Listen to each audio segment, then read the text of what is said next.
For more on this nuclear power plant debate and if it could pose a danger, I was joined earlier by Arnie Gundersen, Chief Engineer of Fairewinds Energy Education. I first asked him if people in that California community should be concerned. If I were there, I would be very concerned. You know, the new steam generators were supposed to last 40 years, and they only lasted 10 months. So starting that plant back up is an experiment. And I don't think we should experiment with Southern California. Interesting. You know, as a former nuclear power industry executive, what dangers have you seen in your work in using nuclear energy? You know, the San Onofre is the worst plant in the last 12 years, the worst mechanical failure.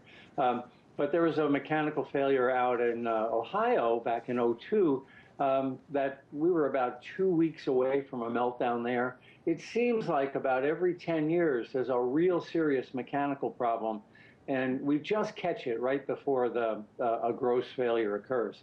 And I'm just a little concerned that I don't want to be part of a process that keeps just catching problems. Let's nip this one in the bud.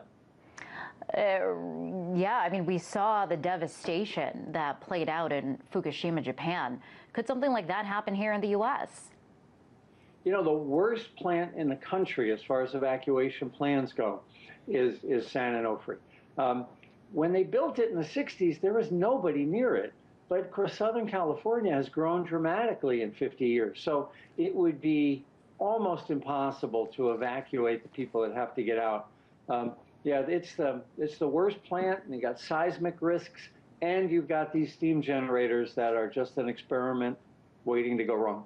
So are you a proponent of never opening that plant, period, or do you think there needs to be more studies, more precautions, more preparation that needs to be done before that plant is open?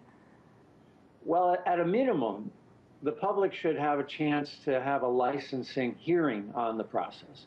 You know, that my position with Friends of the Earth is that we're entitled to a hearing about all of the design calculations that right now we're not really privy to.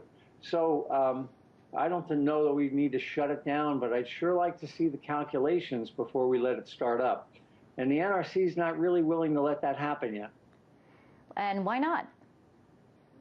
They're a pretty secretive agency. You know, the term is the nuclear priesthood, and they, of course, they believe that the sole responsibility for safety is theirs. You know, tell that to the people that live near a power plant, and they might feel a little bit differently. So this agency historically has a record of supporting the industry it's supposed to be regulating. And that's a concern, which is why Friends of the Earth went in and tried to get a licensing hearing.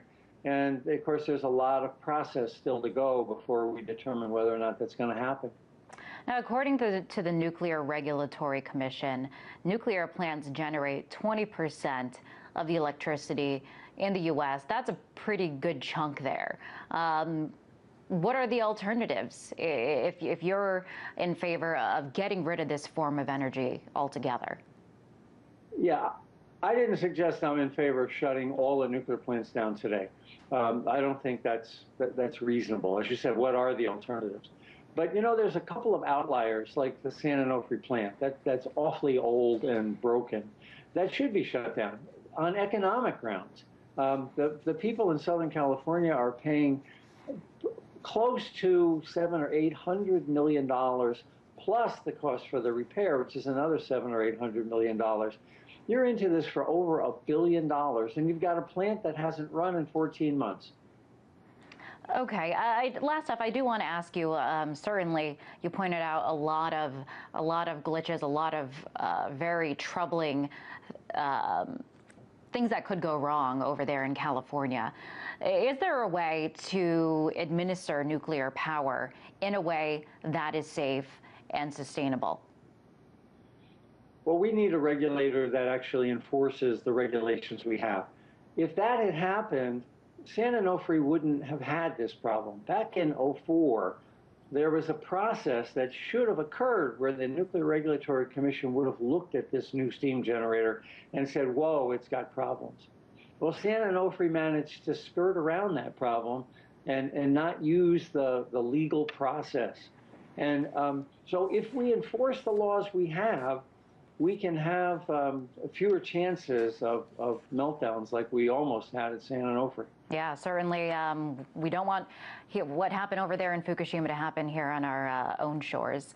Really appreciate you coming on there, Arnie. That was Arnie Gundersen, Chief Engineer of Fairewinds Energy Education. Thanks for having me.